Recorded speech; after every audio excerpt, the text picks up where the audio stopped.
ओम श्री गणेशाय नमः। नमस्कार बंधुगण, आपण मानंकु समस्तंकु आपणक निजस्व चैनल ज्योतिष दर्पण को मु हार्दिक स्वागत करुछि।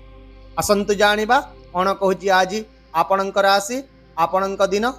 तेबे चलंतु सबुदिन परि भिडियोटी को आरंभ करिबा एक सुंदर सुविचार सहित। बंधुगण, जीवन रे आगकु बढ़िबा पई बेले बेले बधिर हेबा मध्य निहाती जरूरी होइताय। कारण अनेक कथा एपरि होइताय जे जहाँ आमर मनोबल को बढ़ाइबा परिवर्ते दुर्बल कर एबे आसंतु जानिबा आजिर पंचांग। आज हेउची 21 जानुआरी 2026 बुधवार, माघ मास शुक्ल पक्ष तृतीया तिथि, धनिष्ठा नक्षत्र। आजिर राहु काल मध्याह्न 12:11 रु 12:54 पर्यंत रहिबो। तेणु एही समय मध्य आपण कोनसी शुभ बा नूतन काम आरंभ करंतु नाही।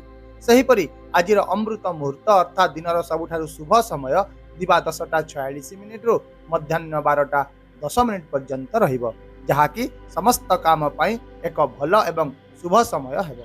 चंद्र आज कुंभ राशि रे एवं सूर्य मकर राशि रे गोचर करिवे। चलंतु एबे कुंभ राशि रो आजिर दैनिक राशिफल विषय रे विस्तृत भाव रे आलोचना करिबा। आज दिनटी आपणक पाई विशेष भाव रे एक बहुत भल दिन हेबा को जाउची। ग्रह गुड़िकर स्थिति आज आपणक सपक्ष रे रहिची एवं आपण निज भितररू निजकु शक्तिशाली आत्मविश्वासी एवं सकारात्मक अनुभव करिवे। आपणक पाई आज एक सफलतार दिन हेबो। आपणकर मान प्रतिष्ठा सम्मान वृद्धि पाइबो एवं आपणकर सामाजिक प्रतिष्ठा एवं प्रभाव मध्य वृद्धि पाइबो। एहा छडा किछि छोट यात्रा मध्य होई पारे एवं एही यात्रा गुड़िक आपणक पाई विशेष भाव रे लाभदायक रहिबो। आपण निज काम सहित जड़ित किछि नूतन लोकंक सहित आज संयोग स्थापन करिवे, जो माने कि दीर्घकालीन भाव रे आपणक पाई लाभदायक साब्यस्त हेबे। ता सहित आउ मध्य आपणक हैरान करुवा दीर्घकालीन आर्थिक समस्या गुड़िक आज दूर हेबा बोली आशा करा जाउची। सामग्रिक भाव रे आज दिनटी आपणक पाई एक सुखद दिन हेबा को जाउची। एबे आसंतु जानिबा चाकरी, क्यारियर, व्यवसाय एवं शिक्षा विषय। कर्मक्षेत्र रे आज आपणक पाई दिनटी एक महान दिन हेबा को जाउची। व्यवसायी माने समानक कठिन परिश्रम सहित समान फलाफल देखा पाइबे। गणमाध्यम, जोगाजोग एवं नेटवर्किंग रे जड़ित व्यक्ति माने किछि नूतन योजना प्रस्तुत करिबारे सफलता पाइबे। व्यवसाय विस्तार पाई मध्य दिनटी एक भल समय हेबो। जो माने निज व्यवसाय रे किछि नुआ चेष्टा करिबा को चाहुचंती समाने सफलता पाइबे। आपणकर पॉजिटिव चिंताधारा एवं दूरदृष्टि आज विशेष भाव रे फलप्रद हेबो। तथापि चाकरी करुवा लोक माने वर्धित कार्यभार जोगु किछिटा क्लांत अनुभव करि पारंती एवं ता सहित मानसिक चाप मध्य अनुभव करि पारंती। तो धैर्य बजाय रखिले आपण निश्चित भाव रे ए सब को दूरेई पारिबे। ता सहित आपणक उपरिस्थ अधिकारी माने आज आपणक काम रे खुशी हेबे। आज आपणकर प्रयास गुड़िक फलप्रद हेबो एवं आपणकर कार्य को प्रशंसा मध्य कराजिबो। ता सहित दरमा वृद्धिर सूचना रहिछि। जदि आपण बेकारी अछंती तेबे आपणक एक नूतन चाकरी किंबा भल सुयोग पाई प्रस्ताव मध्य मिलिबो। कठिन परिश्रम आपणकर फल देव।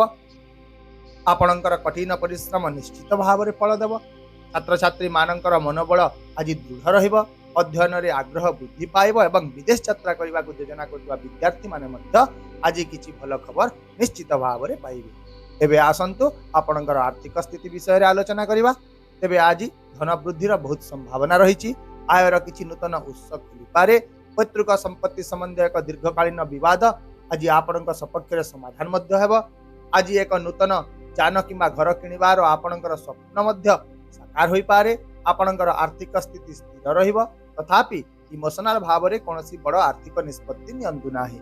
व्यवहारिक भाव रे विचार करि ही आर्थिक योजना करंतु। एहा छडा आज कोनसी जने निकटतम बंधु किंबा संपर्कयंक भूल परामर्श आर्थिक दिगरे किछिटा समस्या सृष्टि करि पारे। तेणु प्रत्येक निष्पत्ति रे निजर मत को ही प्राथमिकता दियंतु। एबे आसंतु जानिबा आपणकर स्वास्थ्य विषय रे। आज आपण मानसिक एवं शारीरिक भाव रे निजको भल अनुभव करिवे। आपणकर आत्मविश्वास वृद्धि पाइबो। भय किंबा द्वंद्व जदि रहिछि ताहा शेष हेबो। आध्यात्मिकता प्रति आपणकर प्रवृत्ति वृद्धि पाइबो। आपण किछि गुप्त किंबा आध्यात्मिक विषय अनुसंधान करबा को गभीर भाव रे इच्छा अनुभव करिवे, जहाँ आपणक भितरे आध्यात्मिक खुशी प्रदान करिवे। आपण मानसिक भाव रे मध्य आज शांति बजाय रखिबे। तथापि आपण आज जानवाहन, जंत्रपाति किंबा कोनोसी वैषयिक उपकरण व्यवहार करबा समय रे सतर्क रहंतु। ହେଲେ ଛୋଟ ମୋଟ ଆଘାତ ହେବାର ସମ୍ଭାବନା ରହିଛି। ତା ସହିତ ଆଜି ଘରର ବୟସ୍କ ଲୋକମାନଙ୍କର ସ୍ୱାସ୍ଥ୍ୟର ଯତ୍ନ ନିଅନ୍ତୁ ଏବଂ ବିଶେଷ ଭାବରେ ଆପଣ ଆଜି ବାହାରର ଖାଦ୍ୟପେୟ ଖାଆନ୍ତୁ ନାହିଁ। ପ୍ରଚୁର ପରିମାଣରେ ପାଣି ପିଅନ୍ତୁ ଏବଂ ସକାଳୁ ଯୋଗ ଧ୍ୟାନ କରନ୍ତୁ, ଯାହାଫଳରେ ଦିନସାରା ଆପଣଙ୍କର ସ୍ୱାସ୍ଥ୍ୟ ସତେଜ ରହିବ। ବର୍ତ୍ତମାନ ଆସନ୍ତୁ ପାରିବାରିକ, ସାମାଜିକ, ପ୍ରେମ ଏବଂ ବୈବାହିକ ଜୀବନ ବିଷୟରେ ଆଲୋଚନା କରିବା। ଆଜି ଆପଣଙ୍କ ଘରେ ଏକ ସୁଖଦ ପରିବେଶ ରହିବ, ଚାରିପାଖରେ ସକାରାତ୍ମକ ଶକ୍ତି ଅନୁଭୂତ ହେବ। ବିଶେଷ ଭାବରେ ଆଜି ଆପଣଙ୍କର ବାଣୀ ମଧୁର ରହିବ ଏବଂ ଆପଣଙ୍କର ଆଚରଣ ଶାନ୍ତ ରହିବ, ଯାହା ଲୋକମାନଙ୍କୁ ଆପଣଙ୍କ ପ୍ରତି ଆକର୍ଷିତ କରିବ। ଆଉ ମଧ୍ୟ ଆଜି ଆପଣଙ୍କର ସାମାଜିକ ସମ୍ପର୍କ ବୃଦ୍ଧି ପାଇବା ସହ ଆପଣଙ୍କର ଲୋକପ୍ରିୟତା ମଧ୍ୟ ବୃଦ୍ଧି ପାଇବ। ଏହାଛଡ଼ା ଆଜି ଦିନଟି କୁମ୍ଭ ରାଶିର ମହିଳାମାନଙ୍କ ପାଇଁ ମଧ୍ୟ ଏକ ବିଶେଷ ଶୁଭ ଦିନ ହେବ। ସେମାନଙ୍କର ଆର୍ଥିକ ସ୍ଥିତିରେ ଉନ୍ନତି ଘଟିବ।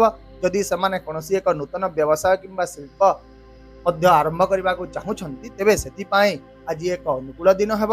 ଏହାଛଡ଼ା ଯଦି ଆପଣ ନିଜର ସନ୍ତାନମାନଙ୍କ ସହ ଜଡ଼ିତ କୌଣସି ସମସ୍ୟାର ସମ୍ମୁଖୀନ ହେଉଥିଲେ, ତେବେ ସେଗୁଡ଼ିକର ସମାଧାନ ମଧ୍ୟ ଆଜି ହୋଇଯିବ। ତଥାପି ଆଜି ଆପଣ ନିଜ ପରିବାର ଭିତରେ ସନ୍ତୁଳନ ବଜାୟ ରଖିବାକୁ ଚେଷ୍ଟା କରନ୍ତୁ, ଯାହାଫଳରେ ଆପଣଙ୍କର ପାରିବାରିକ ଜୀବନ ଆହୁରି ସୁଖମୟ ହେବ। ସେହିପରି ଆପଣଙ୍କ ପ୍ରେମ ସମ୍ପର୍କ ମଧ୍ୟ ସଫଳ ରହିବ ଏବଂ କିଛି ସକାରାତ୍ମକ ପରିବର୍ତ୍ତନ ଦେଖାଯିବ। ତା ସହିତ ଯଦି ପୁରୁଣା ତିକ୍ତ ସମ୍ପର୍କ ରହିଥିଲା, ସେଥିରେ ମଧ୍ୟ ଉନ୍ନତି ପରିଲକ୍ଷିତ ହେବ।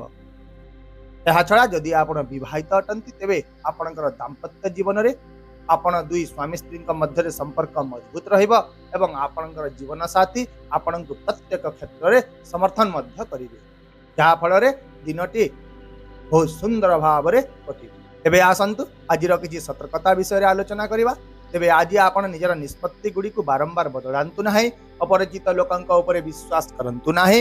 କୌଣସି ଅନୈତିକ କାର୍ଯ୍ୟକଳାପରୁ ଦୂରେଇ ରୁହନ୍ତୁ, ନଚେତ ଆପଣଙ୍କର ପ୍ରତିଷ୍ଠା ହାନି ହୋଇପାରେ। ତା ସହିତ କୌଣସି ବଡ଼ ନିବେଶ କରିବା ପୂର୍ବରୁ ଜଣେ ଅଭିଜ୍ଞ କିମ୍ବା ବୟସ୍କ ଲୋକଙ୍କର ପରାମର୍ଶ ନିହାତି ଭାବରେ ନିଅନ୍ତୁ ଏବଂ ନିଷ୍ପତ୍ତି ଗୁଡ଼ିକ ବିଶେଷ ଭାବରେ ସଂଯମତା ଏବଂ ବିଚକ୍ଷଣତାର ସହିତ ନିଅନ୍ତୁ, ଯାହା ଆପଣଙ୍କୁ ଆଜି ବିଶେଷ ଭାବରେ ସଫଳତା ପ୍ରଦାନ କରିବ।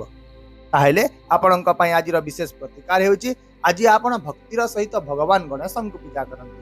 ତାଙ୍କ ସମ୍ମୁଖରେ ଏକ ଶୁଦ୍ଧ ଘିଅରେ ଦୀପ ଜାଳନ୍ତୁ, ଏକ ସୁଗନ୍ଧିତ ମାଳା ଅର୍ପଣ କରନ୍ତୁ, ଲଡୁର ଭୋଗ ଅର୍ପଣ କରନ୍ତୁ ଏବଂ ଓಂ ଗଂ ଗଣପତୟେ ନମଃ ମନ୍ତ୍ର ମାତ୍ର ଥରେ ଜପ କରନ୍ତୁ। ଏହା ସହିତ ଗାଈକୁ ମଧ୍ୟ ସବୁଜ ଘାସ କିମ୍ବା ସବୁଜ ପନିପରିବା ଖାଇବାକୁ ଦିଅନ୍ତୁ।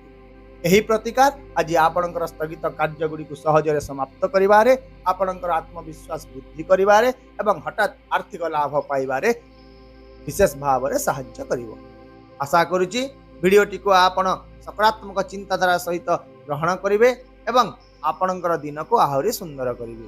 ଯଦି ଆପଣଙ୍କୁ ଆମର ଏହି ଭିଡ଼ିଓଟି ପସନ୍ଦ ଆସିଲା, ତେବେ ଦୟାକରି ଭିଡ଼ିଓଟିକୁ ହାଇପ୍ କରନ୍ତୁ, ସେୟାର କରନ୍ତୁ ଏବଂ ଆପଣଙ୍କର ମୂଲ୍ୟବାନ ମତାମତ କମେଣ୍ଟ ବକ୍ସରେ ନିଶ୍ଚିତ ଭାବରେ ଜଣାନ୍ତୁ। ତା ସହିତ ଆମ ଚ୍ୟାନେଲକୁ ସବସ୍କ୍ରାଇବ୍ କରିବାକୁ ମଧ୍ୟ ଭୁଲନ୍ତୁ ନାହିଁ, କାରଣ ପ୍ରତ୍ୟେକ ଦିନ ଆମେ ଆପଣଙ୍କ ପାଇଁ ଆଣିଥାଉ ସଠିକ୍, ସହଜ ଏବଂ ନିର୍ଭରଯୋଗ୍ୟ ରାଶିଫଳ। ତେବେ ଆସନ୍ତାକାଲି ପୁଣି ଦେଖା ହେବା ଆଉ ଏକ ନୂତନ ରାଶିଫଳ ଭିଡ଼ିଓ ସହିତ। ସେ ପର୍ଯ୍ୟନ୍ତ ବିଦାୟ ଦିଅନ୍ତୁ। ନମସ୍କାର, ଜୟ ଜଗନ୍ନାଥ।